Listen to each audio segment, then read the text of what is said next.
Happy holidays, gang, and welcome once again to the Duct Tape Studios. I'm Jeff McAleer, your host here at the Gaming Gang channel. Thanks for joining me once again. It is New Year's Eve, and before I ring in the new year, I'm going to bring you my annual tradition of sharing my favorite games of the year we're about to leave behind. Now, because the Gaming Gang has focused primarily on role-playing games the past few years, these are my favorite role-playing games I had an opportunity to review in 2025. So I'm not going to be talking about any board games, miniatures games, or anything like that. So keep in mind, this is not a best of 2025 list. I don't do best of lists for a few different reasons, mainly because there were hundreds of role-playing game releases in 2025. I didn't have an opportunity to check out all of them. I only got to peek at a tiny sliver of all those releases. So it would not be fair to all the publishers out there and all the creators out there for me to say, oh, these are the best of 2025. Also keep in mind, not all of these games came out in 2025. These are my favorite role-playing games I got a chance to review in 2025. Now, before we dive on in, I do want to mention if you enjoy the Gaming Gang and would like to support the outlet, you can do so in a few ways. First, by utilizing our affiliate links to the One Bookshelf sites, such as DriveThruRPG. To do so, simply visit thegaminggang.com, click on one of our banner ads. That way, if you happen to make a purchase, I get a small portion of that sale. And then, of course, you can make a one-time donation by way of PayPal, or become a monthly member of our Patreon. You'll find links in the show notes. Also in those show notes, you'll find an invite link to our Discord server. Absolutely free to sign up, so be sure to hang with the gang over on Discord. All right, so we're going to start off. I'm going to talk a little bit about a game I no longer own. Now, there are three of my favorite role-playing games of 2025 that I do not have available to give you a peek at. And the first is actually the Caravan from Mythworks, and just an absolutely fantastic narrative game where the players are taking on the roles of characters, just average, ordinary people who are trekking from the East Coast of America to the West Coast of America in the midst of an alien invasion. It is so well done. It is a storytelling game. It is a narrative game. It's important that you keep that in mind.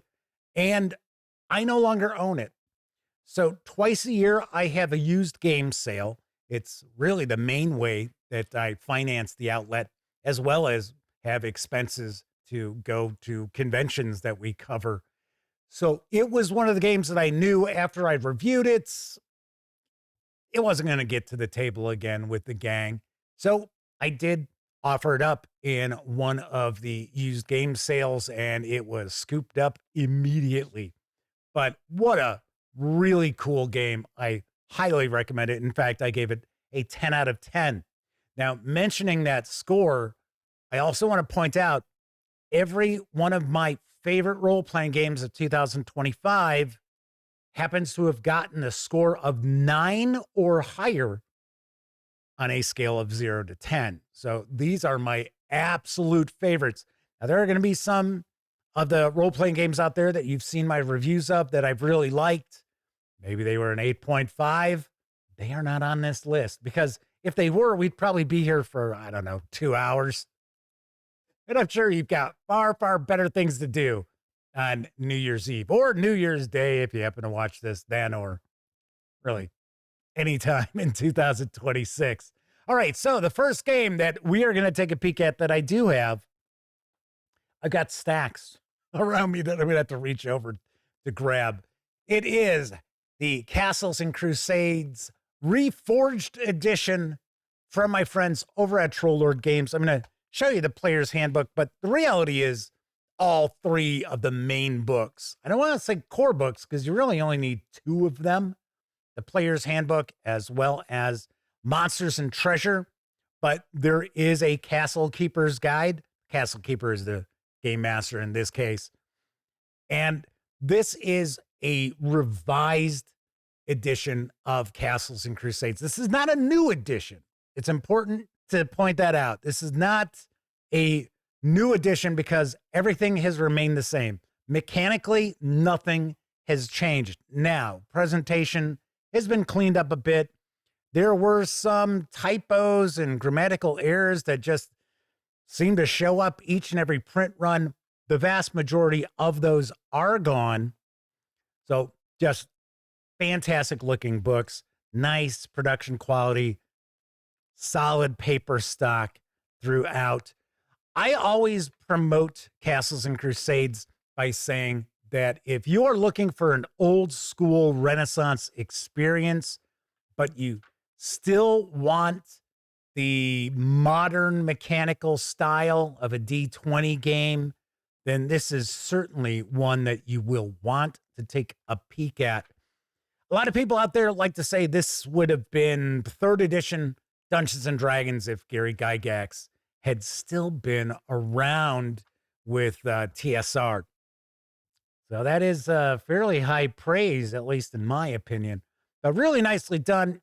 Very easy to wrap your head around as far as the mechanics. We do have your traditional 6 attributes. We've got the strength, intelligence, constitution, dexterity, wisdom, and charisma. And you will have primary and secondary. So depending on what you make primary will determine how easy it is at things that you're trying to do, which fall under that particular attribute. So if you have an attribute that's primary, you'll find that things are easier to accomplish. So as an example, if strength is a primary attribute, then you will find deeds of strength to be far easier to be successful at than your average character. So the player's book here is all player facing. We've got all the character creation rules. We've got all of the magic. We have all of the rules of the game included in this player's handbook. The Castle Keeper's Guide is actually a lot of optional material, a lot of information and advice on running the game. So the reality is this is the only book you need for the rules for Castles and Crusades. Now, of course, Monsters and Treasure includes, well, you guessed it, monsters and treasure. Really nicely done. If you are looking to pick up Castles and Crusades and you want to make sure it is the reforged edition, you want to look for that anniversary stamp on it. That anniversary logo is going to show that, yes, this is reforged. All right, next up, let's talk about the Cipher System rulebook from Monte Cook Games. Yes, this is a game that I reviewed. I'm going to build a stack down there. This is a game which came out long before 2025, but I had an opportunity to share my review. I kind of got on board with the fine folks over at Monte Cook Games, and I have shared a few Monte Cook Games release reviews. In fact, I just shared one for Neon Rain. It is the cyberpunk genre book for the Cipher System rulebook. This is jam-packed with really, really cool ideas as far as role-playing games. So Cipher System is a generic role-playing game system. And I don't necessarily like using that term because generic just sounds, well, generic. Generic things aren't necessarily very good. But what this is really is, it is genre-less. Now, there are some genres that are tackled within this core rulebook, but there are also quite a few various different genre books, such as Neon Rain, High Noon at Midnight. That is a weird Western genre book that I have reviewed for the Cipher System as well. But if you are looking for just kind of a traditional sort of science fiction or fantasy or modern, then this core book sets you up pretty well. Now, of course, Monte Cook Games is famous for Numenera, which is a really unique fantasy role-playing game, which utilizes the Cipher System. And the Cipher System is pretty easy to wrap your head around as far as the mechanics. There are 4 types in each of the genres. So you have your combat focused type, you've got your magic focused or tech focused type, you've got your speaker, the face of the team type, as well as the know-it-all, the academic. I guess we'll say the academic type. But there is just loads and loads of content in this book. Now, I know some folks out there, they're a little confused by the Cipher System as far as mechanics, because it's not our traditional D20 sort of system, although you are using a 20-sided die for your action resolution. But still, I personally think it's not that difficult to really catch on with. As you can see, we got a nice bestiary here, artwork throughout, really, really well done. Just excellent production quality, which I have come to expect from Monte Cook Games also. So very, very well done. If you are looking for something that's genre agnostic, that isn't going to be super, super crunchy. Now, keep in mind, this is not necessarily a rules light game. I would consider it more rules medium as far as that goes. But if you're looking at an alternative to something that most people consider to be complex, such as GURPS, I know some folks out there are going to tell me, oh no, GURPS is easy. Most gamers find GURPS to be relatively complex, and that's not a bad thing. A lot of people love that.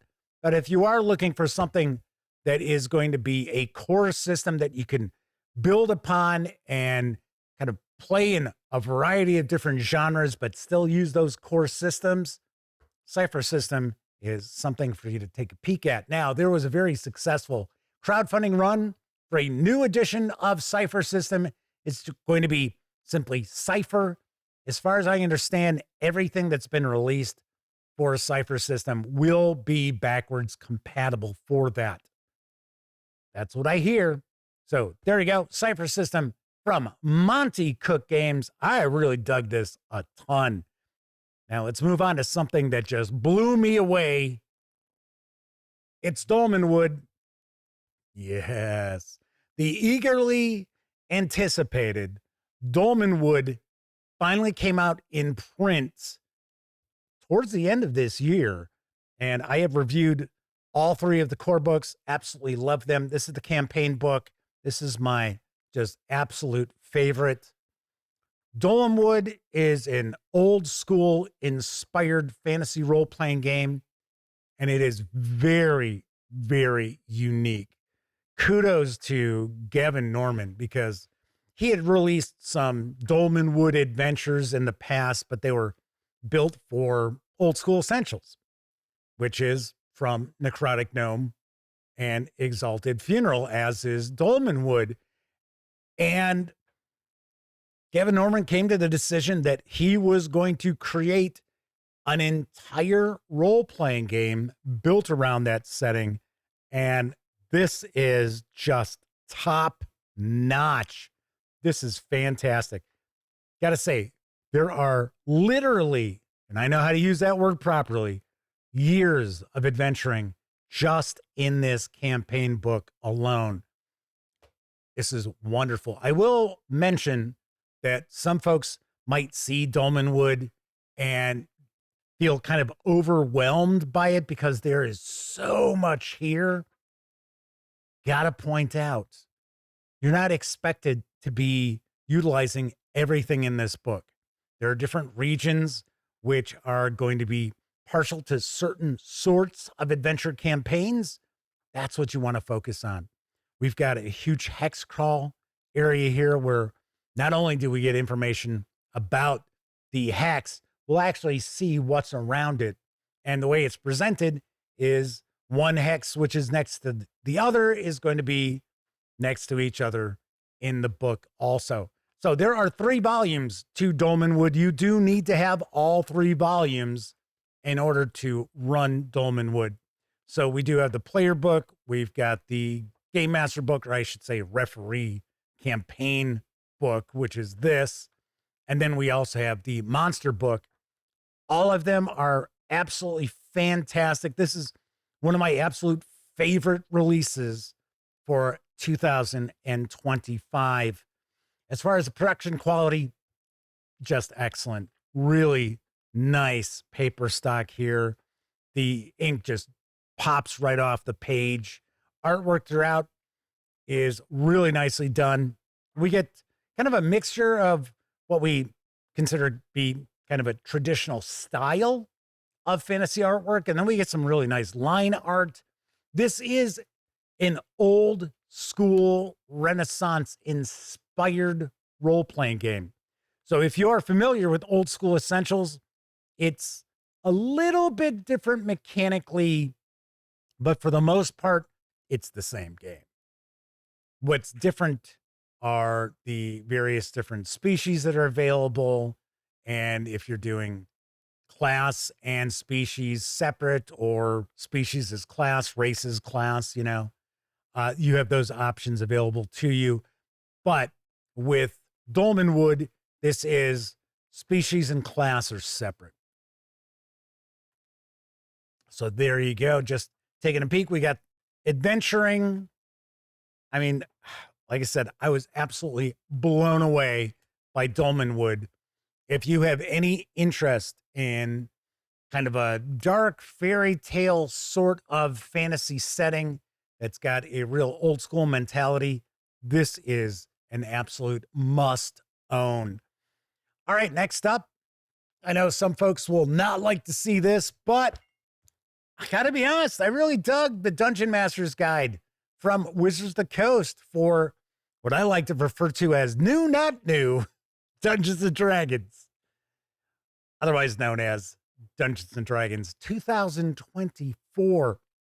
One of the reasons why I like this DM guide so much is that it's not necessarily an essential book that you must have. In the past, we have seen Dungeon Master guides where you've got to have it. If you are the DM and you're planning on running a game of Dungeons and Dragons with prior editions, you had to have the Dungeon Master's Guide. This case here, should you have it? Yes. Must you have it? No. I could see you getting away with not having the Dungeon Master's Guide. But of course, you need to have the Player's Handbook as well as the Monster Manual to pull this off. But there is just such a huge amount of really useful information about running Dungeons and Dragons and getting the most out of your adventures and your campaigns as far as your players are concerned. We also have information about the various different settings for D&D. We get into Greyhawk. I know there was some discussion that Greyhawk was going to be the default setting for D&D 2024. That's not the case. In fact, there hasn't been a lot of support for Greyhawk from Wizards of the Coast. Third party, yes, but not from Wizards of the Coast. The default is still Forgotten Realms. I mean, that is the reality. But there are other source books out there or planned. There are rumblings and rumors that Dark Sun is going to get a setting book. I think that'd be pretty interesting. I think they would have to change a ton of stuff, but I think it would be pretty interesting if they do that. So I hope they do. But yeah, I got to say, I really liked the Dungeon Master's Guide for Dungeons and Dragons. It was actually my favorite of the releases for D&D 2024.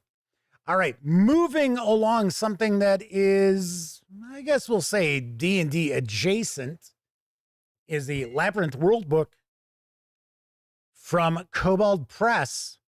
Now, this is the World Book. There's also an adventure book too. And this is designed for Tales of the Valiant, which is Dungeons and Dragons adjacent. So, of course, you can use the World Book as well with D&D. And what really sold me on the Labyrinth World Book is that it is the multiverse for Kobold Press. So the Labyrinth is a way for the player characters to travel to different realms. Now, the default for Kobold Press is the Midgard setting, which I really love, really dig a lot. In fact, I got to be honest, kind of going off on a tangent here. I find that Kobold Press adventure releases that don't embrace Midgard kind of lose something.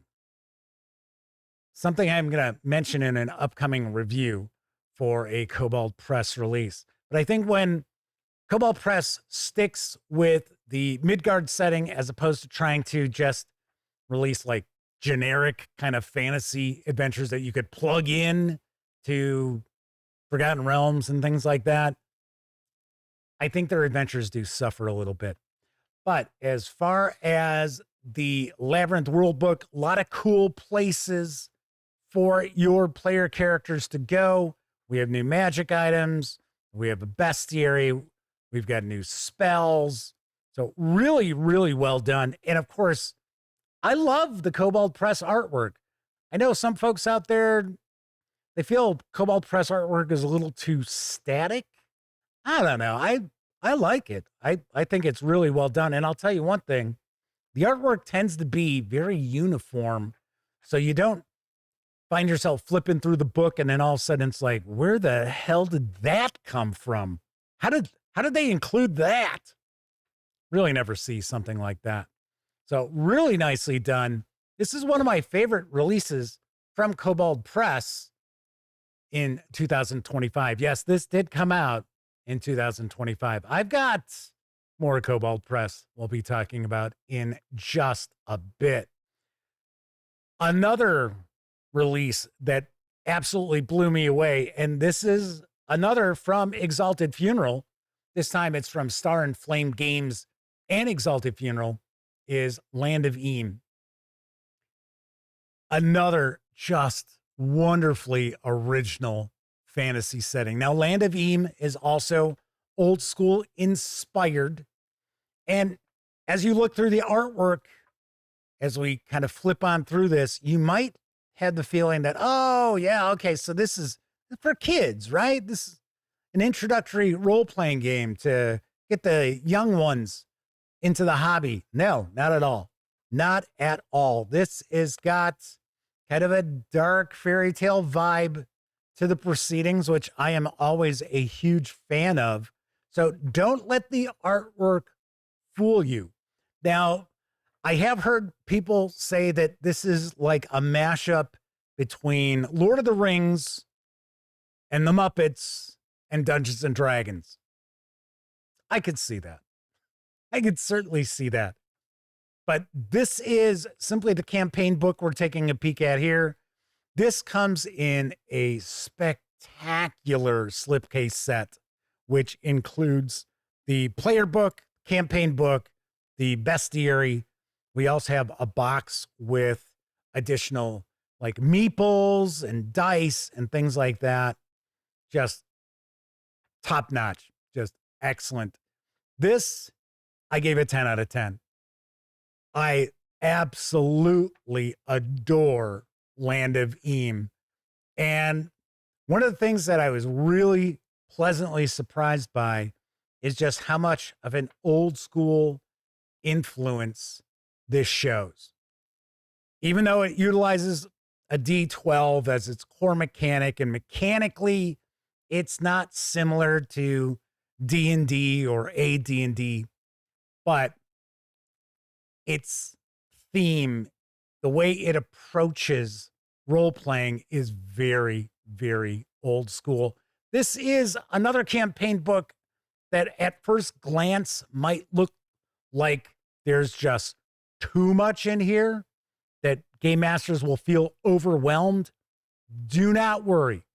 This is not designed to be a game where you need to know what's going on in every single region of the world. And just like when I was discussing Dolmenwood, certain regions in the land of Eam provide hooks and adventure nuggets for particular sorts of adventures. I got to tell you, this is another book that is just packed with years of gaming. I mean, you could pick up the slipcase sets and just spend years playing the land of Eam, and your players and yourself as a game master are going to be very, very pleased with the results. Just so much content packed in here. So once again, this is the Mucklands. This is the sandbox campaign setting for Land of Eam. Now, as I mentioned, this kind of looks like this would be an all ages sort of role-playing game, and it could be utilized as that. This is not, not safe for work or anything, but I am pointing out that it is a bit more dark than it might look just from some of the artwork. But I'll tell you, one of the best all ages role-playing games, especially fantasy role-playing games that are out there that did receive a new edition this year, is The Magical Land of Yeld. This is from Atarashi Games, and I don't want to say it's based on the webcomic Modest Medusa. It's set in the same world as that. This is presented in a very easy to understand format. In fact, a lot of the core mechanics and core tenets of the game are taught through comics. Pretty nicely done there. And the big selling point, in my opinion, for Magical Land of Yeld is the setting. So what the premise is the players all take on the roles of kids. So we have various different archetypes for the kids, and then we also have specific roles that each of these archetypes can take on. So as an example here, we've got like the shepherd. And what happens is they've been teleported to this magical land. And once again, this is a bit darker as far as what's going on in this world than you might expect by looking at the artwork. But this is certainly not something that is going to freak out kids who are, 10, 11, 12. But this is a magical land which is trying to be overcome by this vampire prince. They are the big bad. They are the big finale to the campaign. The player characters, once again, they're all kids. If they can't leave the land of Yeld before they turn 13, they become monsters and they will remain in Yeld forever. What a fun setting. This is so nicely done. And I can't recommend this high enough. This is another game that I gave a 10 out of 10. And if you followed the Gaming Gang, you know I don't give out a ton of 10 out of 10s. I might get close. I might get to the 9. I might get a 9.5. But there are maybe out of the, I think at last count, we've got about 1,300 reviews at thegaminggang.com, because when we first started out, we did written reviews. We didn't do videos. Out of all of that, there might be 50. That's probably high as far as the 10s out of 10s. But this is so well done. If you've got smaller kids and you don't want to go the traditional Dungeons and Dragons route as far as introducing them to role playing, and you're looking for something that's very, very unique, very easy to grasp, very rules light, but not necessarily overly simple or simplistic, I guess that would be the word I would use, then you really owe it to yourself to check out Magical Land of Yeld, 2nd edition. Very, very well done. All right, moving on to our next entry. Remember, I was talking about Monte Cook Games and a game that's powered by the Cipher System. I'm talking about Old Gods of Appalachia role-playing game, and this is standalone. So if you pick up Old Gods of Appalachia, then you're all set. You don't need to go have the Cipher System core rulebook or anything like that. It is all self-contained. There are also a couple of supplements. I think one of them just came out, or it's about to come out. I believe it is Game Master facing. There's already another one, which I will have my review in probably just a week or so for Old Gods of Appalachia. It's Dig Your Own Grave. It's all player facing, which of course the Game Master can utilize as well. Old Gods of Appalachia is an eldritch horror role-playing game. It is based upon the podcast. I don't know if the podcast is still on or not. I mean, you can still listen to it, obviously. But this is what we call, or at least I tend to call, holler horror. So this is backwoods horror. This takes place in the 1930s. Now, remember, I mentioned it's eldritch horror, but it is not the Cthulhu mythos. So be sure to keep that in mind. Now, it doesn't mean you can't incorporate Lovecraftian things into Old Gods of Appalachia, but that is just not the sort of game this is. Now, what makes this such a standout, at least in my opinion, is the fact that one of the big factors for Old Gods of Appalachia is the interaction with the characters within the group, as well as their interaction with their community. Because there is so much that's going to be going on. This is all during the Depression. So, of course, you know, people in Appalachia did not have it good in the 1930s. Some areas, they still don't have it good. But you will find that really one of the driving factors is not necessarily just fighting baddies and monsters and getting spooked out by the game master. A lot of it has to do with the effect that the player character's actions will have on the other characters in the group, as well as the people they care about the most. This is a horror role-playing game with heart. It really does. So nicely done. It does use Cipher System, so keep that in mind if you're just not a fan of Cipher System. Gotta be honest, I don't think any of the releases from Monte Cook Games would change your mind if you're just not a fan of the mechanics. But myself, I think this is probably one of the best applications of Cipher System that I've had an opportunity to see. Now, keep in mind, I've not had an opportunity to review tons of stuff from Monte Cook Games, but to me, this really stands out. This is kind of a crowning achievement, I guess I would say, for Cipher. And there are some subtle tweaks to the mechanics as well. So this is not just the Cipher System mechanics with the Old Gods of Appalachia plugged into it. There are some changes also. Production quality, really nice. Like I said, it's what I've come to expect now from Monte Cook Games.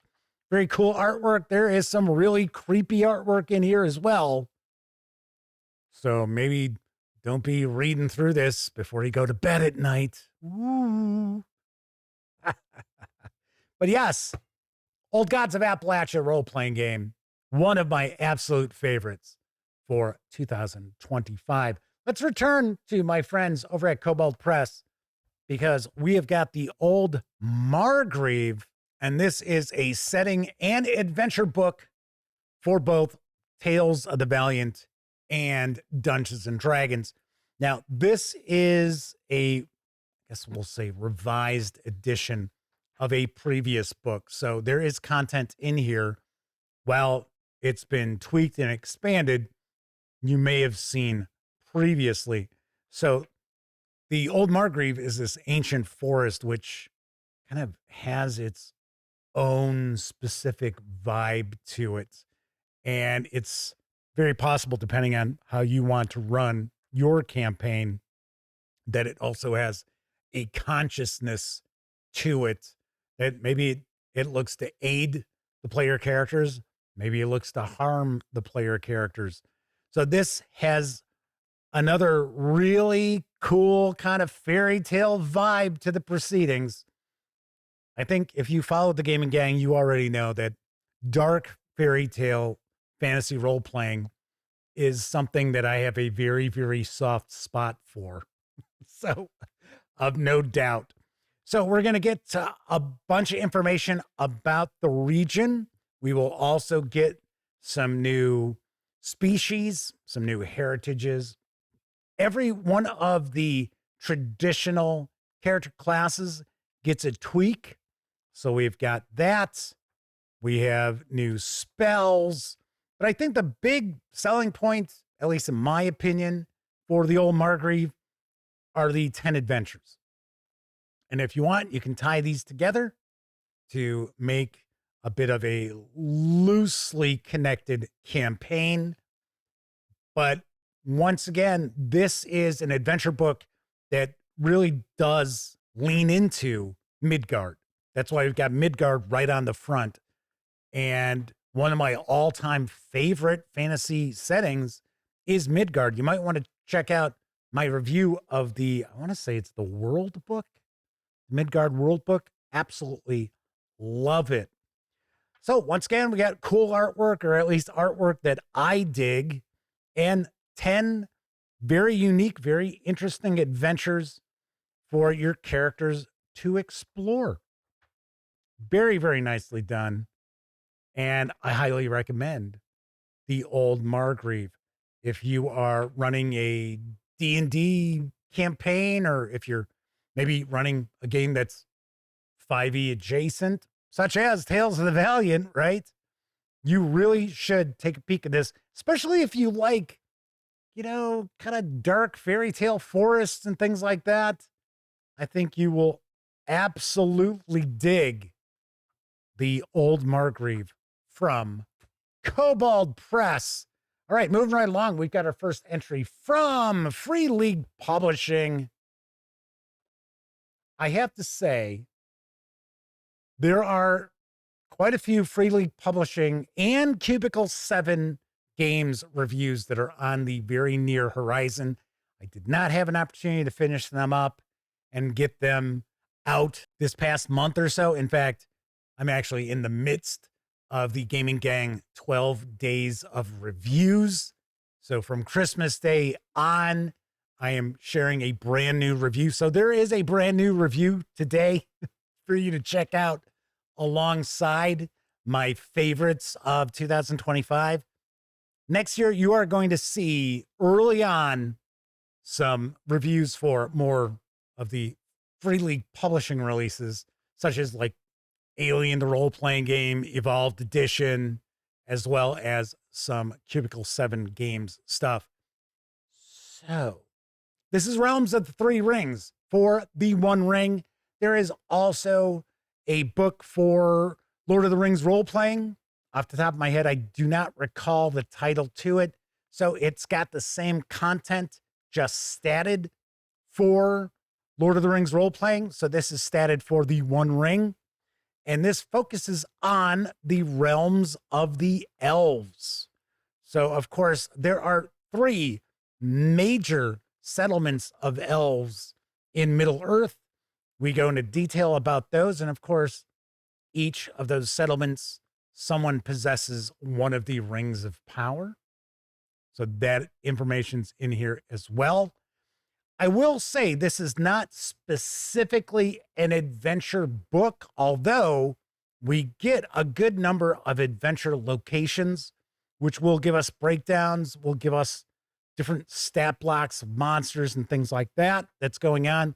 There is a very interesting kind of campaign overview, which is kind of interesting because we don't necessarily have like traditional adventures laid out in this book, but we do get a breakdown of what Sauron is trying to pull off with these realms, with these elves. And there is kind of an overarching storyline, which involves all three realms. So pretty nicely done there. But as you can see, these are the adventure locations that are statted out and keyed and presented, even though they're not laid out as traditional adventures, but really, really nicely done. And this just feels like Tolkien. That, I think, is one of the biggest things about the One Ring and Lord of the Rings role-playing is the releases that come out, they feel like Middle-earth. They feel like The Hobbit and the Lord of the Rings, which there have been role-playing game releases which were licensed by the Tolkien estate in the past that really didn't do such a great job of pulling that off. I gotta say, the One Ring really does, and this is one of my absolute favorite of the One Ring releases to date. So very, very nice. Now, I got another Free League Publishing item that we're going to take a look at, and it is actually from Two Little Mice. If I can actually get the book. Two Little Mice and Free League Publishing. It is Outgunned. I just shared my review of Outgunned Adventure also. And they both got the same review score, a 10 out of 10. Absolutely love Outgunned and Outgunned Adventure. I have actually run some one-shots with Outgunned and Outgunned Adventure, and we had a blast. The gang had a really good time playing this. Now, I will point out, it's going to take a specific sort of GM to get the most out of Outgunned. And what I mean by that is that the approach has to be that you're looking to kind of simulate an action movie.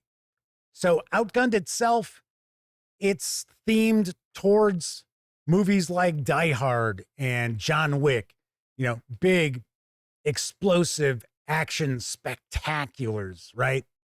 Whereas adventure is more two-fisted pulp. So movies like The Mummy and Raiders of the Lost Ark and King Solomon's Mines, things like that. I find that this system is very simple for players and game masters to pick up. Now, granted, it's fairly rules light. You are rolling pools of dice and you are looking to match faces. So you're not rolling dice looking for a target number to meet or exceed. You're not rolling dice looking to score sixes because it uses six-sided dice. Now you're actually rolling dice looking to get pairs, 3 of a kind, 4 of a kind, etc. Now, there is a push your luck element when players don't roll enough successes or the certain kind of success that they need to pull off what they're attempting. And some people might not dig that. I saw there was a comment on Outgunned Adventure saying, it was from a game master saying, you know, their group, they just didn't dig it. It felt too much like they were playing like a Yahtzee game. And I can understand that. I certainly can. That's one of the reasons why I mention, I think you need to have a certain approach to running Outgunned and Outgunned Adventure to get the most out of it, I would say. Now, I'm not saying that that other game master wasn't doing that, but I could see where if you just approach this like any other role-playing game, if you approach Outgunned like it's D&D, this is going to go over like a Led Zeppelin. And I don't mean the band. I know that's a deep cut, talking about going over like a Led Zeppelin. But as you can see, artwork throughout, really, really nicely done. It is one artist. So, of course, the art is very, very uniform. Production quality is absolutely fantastic. And this is a book that's going to hold up. It's going to hold up very nice. The one thing I've mentioned with this, as well as Adventure, it's got this matte finish, which it's the same kind of matte finish that I have seen on some of the alternate covers for 5e D&D books in the past. And it kind of scratches, it kind of rubs off. I'm hoping that won't be the case here. But still, absolutely loved Outgunned and Outgunned Adventure from Two Little Mice and Free League Publishing. On we continue. This was a book that was eagerly anticipated. It's actually our first look at something from my pals over at Chaosium Inc., and it is the Game Master's book for Pendragon. I am a huge Pendragon fan. I go way back with Pendragon. I wish I had an opportunity to play Pendragon. I wouldn't mind running it. Don't get me wrong, but I would love to be a player in a Pendragon campaign, or even in, a one-shot of Pendragon, because it is such a unique role-playing game system. It is what Greg Stafford considered to be his masterpiece. And this is the latest edition. We had the core rulebook come out. I mentioned when I did my review of the core rulebook felt like it was the player's handbook, not the complete core rulebook. So I did ding that because of that.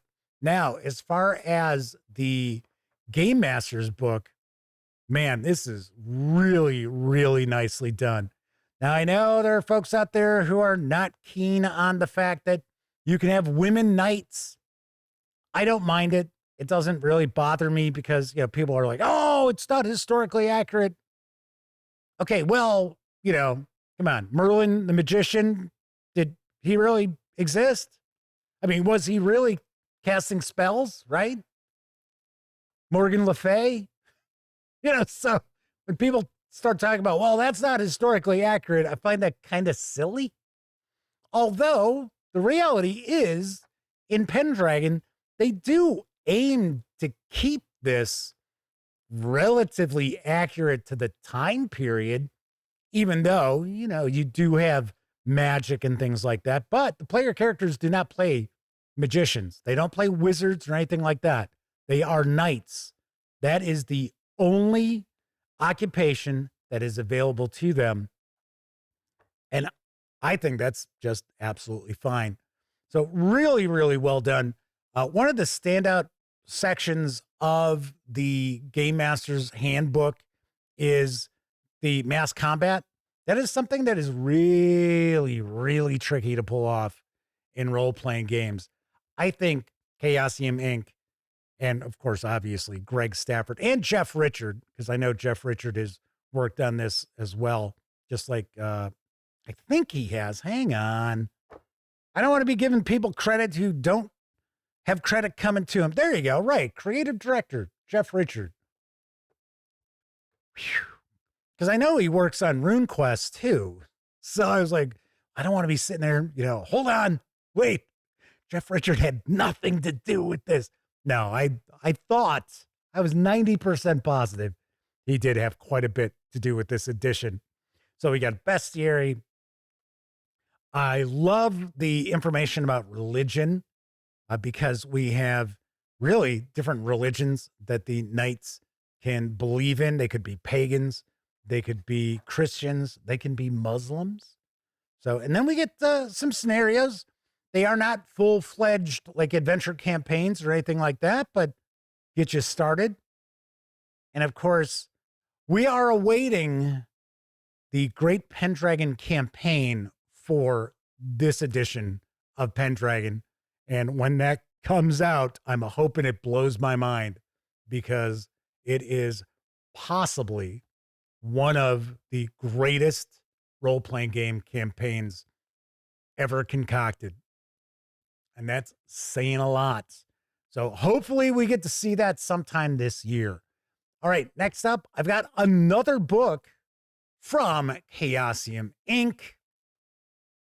In fact, I should mention one of the books that I no longer have, or at least I couldn't find it I didn't think I sold it in a used game sale, is the RuneQuest 3 Classics Sun Country that Chaosium Inc. re-released. Just fantastic. Really, really nicely done. Now, granted, it's from like the 3rd edition of RuneQuest, so we're talking it's years ago, but it's a pretty famous book, and I could absolutely see why. All right, so having mentioned that, let's talk about Cults of RuneQuest, the Gods of Fire and Sky. I am also a big fan of RuneQuest. Another game I wish I would have an opportunity to play. Unfortunately, I'm like the forever game master, so I never, well, okay, I take that back. I think once per convention, usually I have an opportunity to play a role-playing game. That's about it. Outside of that, I'm the forever game master. But this is one of the Cults of RuneQuest series here, and I thought all of these books are excellent. Now, I know some people are scared off from RuneQuest because of just how much is out there about RuneQuest. So as far as Glorantha, there's a lot of history there. There are a lot of different things going on in different regions. And of course, we've got just a slew of various different pantheons and deities. One of the cool things about the Cults of RuneQuest, just use what you want. So if you aren't all that interested in these entities, well, there are other cult books out there also. Now, if you want to include everything that's part of Glorantha, you can certainly utilize these also. And of course, there are different peoples of Glorantha who worship these various different pantheons. Artwork throughout, just fantastic. And of course, paper quality, paper stock is solid. We're not talking like Free League Publishing thickness, but still, this is a book that should hold up pretty nicely. And I will say, each of these deities, very, very unique. Each of them will have, well, I shouldn't say all of them, but many of them have associated spells and rituals and rune magic, which happens to be associated with that deity that their followers may have access to. Really, really nicely done. This whole series has been excellent. So that is a peek at Cults of RuneQuest, the Gods of Fire and Sky. All right, we're getting ready to start moving into our home stretch here. Let's talk about Starfinder 2nd Edition. And yes, I know there are people out there who call Pathfinder Mathfinder. I'm sure they'll throw Starfinder 2nd Edition into that as well. Myself personally, yes, okay, there's math involved with Pathfinder and Starfinder. There's math involved with D&D. There's math involved in a lot of role-playing games out there. Is there more math in Pathfinder and Starfinder? Yeah, okay, yes. I'm not going to argue that there's not. And I will also say that if you are running role-playing games using Foundry, man, I'm telling you, Paizo Inc. has just done phenomenal work porting over Pathfinder 2nd Edition, the revised edition, as well as I have seen some of the Starfinder 2nd Edition books hit Foundry also. I haven't had an opportunity to take a peek at it on Fantasy Grounds, but as far as Foundry, all that math, all those, tricky things to keep track of, like conditions and everything else, effects of things going on, all taken care of for you.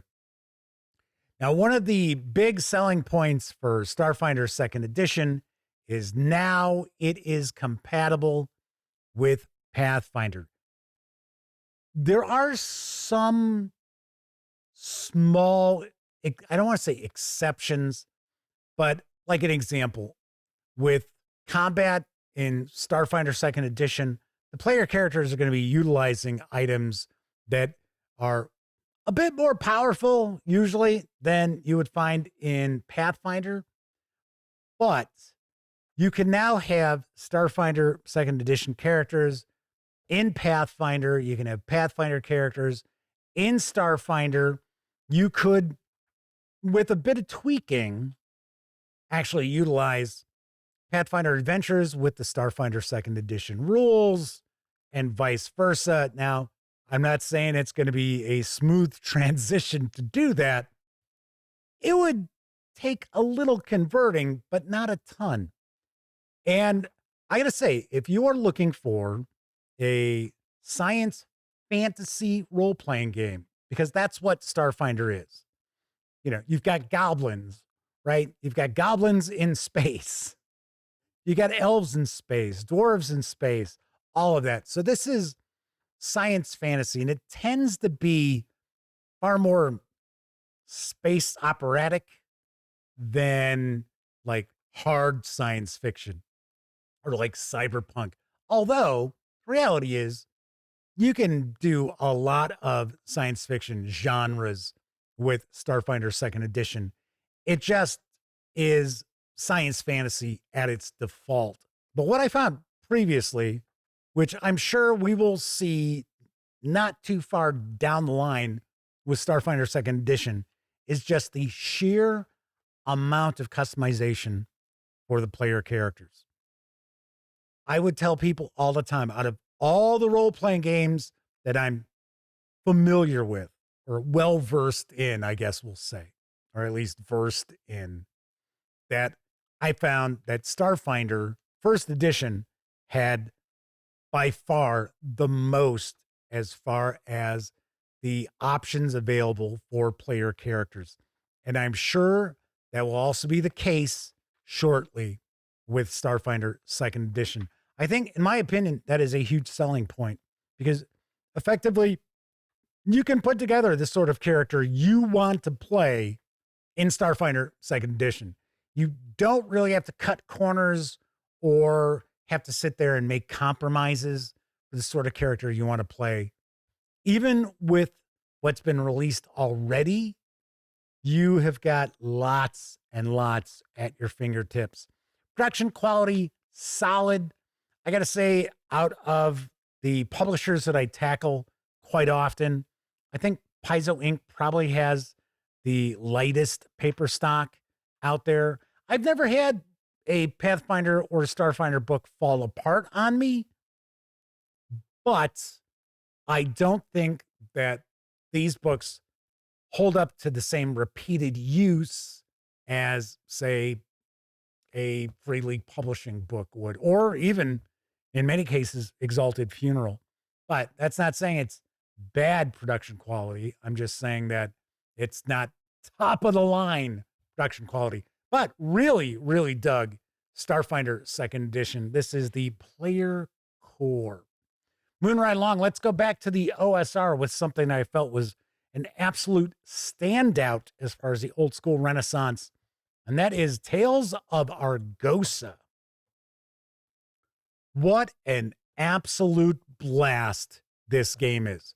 Now, of course, this is an old school inspired sword and sorcery role-playing game. Right from the jump, as you open this up and it's like, wow, look, it's my Game Master screen right here for me. Everything I need to know as a Game Master, essentially, is right here for me. And then we just start getting into some fantastic line artwork. This is a really, really sweet kind of retro clone with changes. So as an example, natural 19s are a big deal in Tales of Argosa. And I will also point out that you don't have as much variety with your character classes and your character species as you would in other games. But I think that Tales of Argosa actually simulates the sword and sorcery vibe extremely well. There are a trio, I think it's 3, adventures that are currently out. There might be more than that now. They are really well done too. But just as we flip through this book, this is just an awesome looking book. I mean, if you want to run a sword and sorcery fantasy role-playing campaign, this is a go-to. It really, really is. This is up there with old school essentials as far as providing you with that old school vibe.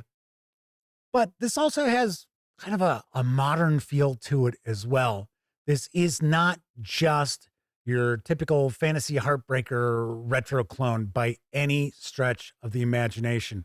I got to say, Tales of Argosa from Pickpocket Press is another of my absolute favorite releases that I had an opportunity to take a peek at in 2025.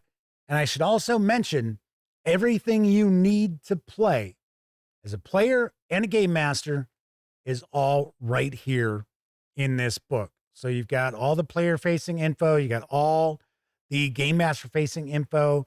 You've got a really solid bestiary included. Got rules for generating dungeons and so on and so forth. I was blown away by Tales of Argosa. This is another 10 out of 10 score. So really, really well done by Pickpocket Press. I'm looking forward to more for this. I really, really am. I got my fingers crossed that we're going to see a bit more support for Tales of Argosa. All right, moving right along. Let's take a look at Tales of the Valiant Monster Vault 2. So I remember when I shared my review, I saw a commenter had said something along the lines of, oh yeah, a second monster manual for Tales of the Valiant. Oh yeah, okay, sure. As if Kobold Press is trying to squeeze every last nickel out of you. Well, here's how it basically worked. So with the Monster Vault, you were looking at all of your traditional monsters for a fantasy role-playing game. Now, granted, the open game license content is all gone, but for the most part, that first Monster Vault, those were all traditional fantasy monsters that you would see in Dungeons and Dragons and Pathfinder and so on and so forth. So what Monster Vault 2 is, Monster Vault 2 is all of the sort of out there, kind of cool, kind of unusual monsters from Kobold Press. These are creatures that, for the most part, you are not going to find in other fantasy role-playing games unless, you know, they come from Kobold Press. Now, that doesn't mean that we don't have certain creatures that you've seen before, like the Ettercap. Okay, sure. Other fantasy role-playing games have Ettercaps, but do they have spell weavers? No, they do not. So I like this a ton. I thought this was an excellent bestiary, and it does have a wide variety of different types of creatures. It's not just focused on dungeon dwellers or anything like that. Come on, baby owlbear. How can you say no to that? Right? I know there are some people out there saying, ugh, I don't want to see a baby owlbear. I want to see a real owlbear. But as you can see, artwork throughout is that Kobold Press style of art, which I like. And this is just jam-packed with bestiary entries. We also have information about like monster templates. So you can tweak various different creatures and make them more or less challenging for players based upon the player levels. But really well done. I like seeing new bestiaries. I know publishers understand that player option books and bestiaries tend to sell pretty well. Setting books, well, all depends. Some do, some don't. But for the most part, role-playing game player option books and bestiaries do really well. And I gotta say, you are certainly getting your money's worth with Monster Vault 2. All right, let's talk about Mongoose Publishing, because in 2025, I was able to kind of get on board with Mongoose Publishing after quite a few years. So yes, this book came out in 2022. This is the Traveler Core Rulebook Update 2022 from Mongoose Publishing. So of course, this is certainly nothing new to many of you watching out there. And I'm familiar with Traveler. I picked up the original black box. I had the little black books. Always been a fan of Traveler. I ran a little bit of Traveler back in the 80s, but not a ton. And one of the things I really like about the Mongoose Publishing edition of Traveler, and this is considered their second edition of Traveler, is while it's got a modern approach, it still feels like original Traveler from GDW. At least in my opinion, it feels that way. And I know some folks out there think Traveler is a pretty complex role-playing game. The reality is its core mechanic isn't. You're rolling 2 6-sided dice to get a target number. That's really what you're looking to achieve. Where the complexities start to come in, and there are some pretty heavy complexity here, is when you start building ships and when you start having groups of travelers who are merchants or they involve themselves in trade, when they own their own ship, then you start having to track a lot of expenses and profit, all these things. You might as well actually own your own business. When you start getting into the nitty gritty with that. But as far as just the core mechanics of playing a Traveler adventure, getting one of the many, many published adventures out there from Mongoose Publishing, pretty easy. That is the reality. So I definitely love Traveler. I've been a fan from way back from the beginning. And the big selling point here, at least in my opinion, is that the second edition of Traveler from Mongoose Publishing feels like Traveler, and it's got tons and tons of support out there. There are dozens and dozens of supplements and adventures that are published for this edition of Traveler. Very nicely done. All right, so that is a peek at the Traveler Core Rulebook Update 2022, which, I gotta be honest, kind of an odd title. I mean, I'm just saying. Now, there is another role-playing game that was something I really dug this year, which was an item that was sold in the used game sale, and that is the Troubleshooters from Helmgast AB and Modiphius Entertainment. What a really fun role-playing game. If you are the sort who enjoyed like Tintin and kind of comics along those lines or stories along those lines, then it is an absolute must-have. Really cool setting, kind of historical, but then not historical. Loads of fun. Sadly, it was a role-playing game that I knew was not going to like return to the table with the gang, simply because of its subject matter. It's just not something that really appealed to my players. So I did offer it up in one of the used game sales and gone in a flash. All right. So I've got 3 more books I'm going to share. I'm going to kind of share them at the same time because they are for the same game system from the same game publisher. And I know you're wondering, how come we haven't heard from Cubicle 7 Games yet? Because I have quite a few of the Imperium Maledictum titles that I have not finished getting through to share my reviews. So, Warhammer Fantasy Roleplay, love Warhammer Fantasy Roleplay 4th edition. I know we got a new edition on the horizon. Some people just, they're not sure why. it's supposedly everything from this new edition of Warhammer Fantasy Roleplay that's coming is going to be compatible with everything that's come for 4th edition, which I would think would be an absolute, because you got to keep in mind, you've got the enemy within Director's Cut campaign. You got 5 books there. You got 5 companions. You got a lot of adventures and things like that have already been released for Warhammer Fantasy Roleplay 4th edition. I don't think Cubicle 7 Games is just going to throw all that away. So I think that these supplements that we've got with maybe some minor tweaks are going to be just as applicable for that 5th edition of Warhammer Fantasy Roleplay. Now, I could be absolutely wrong. That is certainly possible. I just don't have the feeling that I am.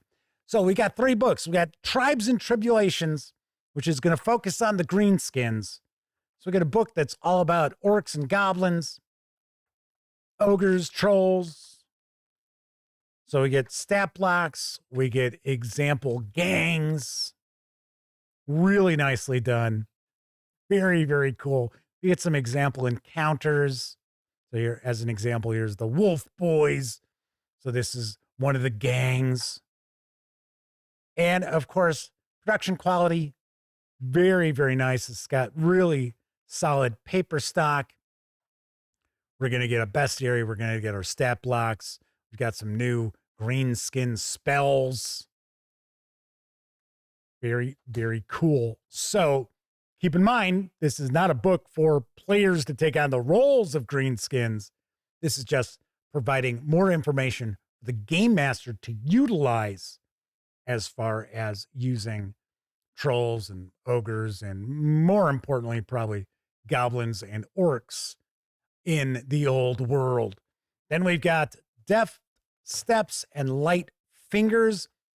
This is a supplement more for players, well, like players and game masters, really, but there is more player-facing info in this than there was in Tribes and Tribulations, because we are going to get into more of the thievery sort of characters, the rogue kind of characters out there, as well as rangers. So we will have all new careers for both of those. We get rules for chicanery and thievery and sneaking around, stealth, things like that. Get a nice section about organized crime in the old world, thieves guilds and such. Production quality here also very, very nice. Information about like the City Watch, stuff like that. Here's one of the new careers, the Ranger Priest of Tall. And I am a big fan of Warhammer Fantasy Roleplay. I like the artwork too. I always dig the artwork. I talk about this all the time. To me, one of the selling points of Warhammer Fantasy Roleplay compared to other fantasy role-playing games out there is its attitude. So the player characters, they can become heroic. I mean, they're not superheroes. There is a huge difference between a first level or first tier character in Warhammer Fantasy Roleplay than in Pathfinder or Dungeons and Dragons. And I also love the fact that the player characters start off, they're just essentially regular folk. I mean, you can be a noble and things like that, obviously, but it's not as if the starting characters are all going to be the sorts that the people of the land are going to care about. And one of the major aspects of a lot of the Warhammer Fantasy Roleplay adventures is the fact that, the player characters experience different things that they try to tell the authorities. The authorities just don't believe them. Like, who the hell are you people? You're a rat catcher, for crying out loud. Come on, get out of here. I like that. I like that a lot. One of the reasons why I really dig the Enemy Within campaign, because the player characters just, they start off as just regular old folk, and they have a really hard time convincing people of the things that they're experiencing. And there's a little sense of humor, little tongue-in-cheekness to Warhammer Fantasy Roleplay. Plus, the nobles and the higher muckety-mucks are usually incompetent. Kind of funny there as well. All right, so we're going to finish up with the Dwarf Player's Guide. And obviously enough, this is going to give us a lot more player options for their dwarf characters. We also do have the Elf Player's Guide, which I will be sharing a review of very shortly. And I thought this is an excellent book because I didn't really know much about the dwarves of the old world. And now I do. We have new careers as well. Got quite a few new careers. We have origins. We have various different new abilities. We have new spells, of course. But as you can see, we've got quite a few new careers. We have more new careers in the Dwarf Player's Guide than we did in the Deft Steps and Light Fingers. I think, if I remember right off the top of my head, I think there's 6 or 8 in Deft Steps and Light Fingers, and I think there's 12 in this, 10 or 12. Well, we get into a lot of the dwarf machinery. Dwarves are well known for building flying craft and artillery and guns and things like that. So we'll get more info about that. Of course, we'll get a lot of stat blocks too. And we also get information about the various different dwarf settlements. So nicely done. In fact, the 3 books that I just shared for Warhammer Fantasy Roleplay all scored a 9 or higher as far as my review scores. All right, this is the last book we're taking a peek at. All right, let's swing on over to the other camera so I can wrap up. Now, once again, this is not a best of 2025 because, once again, I did not have an opportunity to see the vast majority of role-playing game releases that came out this past year. So these are my favorite role-playing games that I had an opportunity to review this year. And for the most part, there's something for everyone in those role-playing games that I just talked about. You will not go wrong purchasing any of these books. All right, that is it for this time out. I do want to wish everyone a very happy new year. Hopefully you'll spend some time in 2026 stopping by and visiting the Gaming Gang and checking out my videos and, of course, the website as well. All right, if you liked the video, by all means, please give it a quick thumbs up. Subscribe to the Gaming Gang channel if you haven't already, and if you do subscribe, don't forget, ring that bell, because it'll not only let you know when I share videos such as this that you just watched, it'll also inform you, or it's supposed to inform you, when my live stream, the Gaming Gang Dispatch, airs Tuesday, Wednesday, and Thursday evenings right here on YouTube at 7 p.m. Central. Of course, when you're not watching videos on the Gaming Gang channel, be sure to visit thegaminggang.com for all latest in tabletop gaming news, reviews, and a whole lot more you are not going to find here on YouTube. You know the drill. Get your geek on at thegaminggang.com. Once again, I'm Jeff McAleer. Hopefully you have a fantastic new year. It's New Year's Eve. If you're out there tonight, be safe, be careful, have fun. Thank you very much for joining me. And until I see you next time, I certainly hope all of you get to enjoy plenty of great gaming with your gang.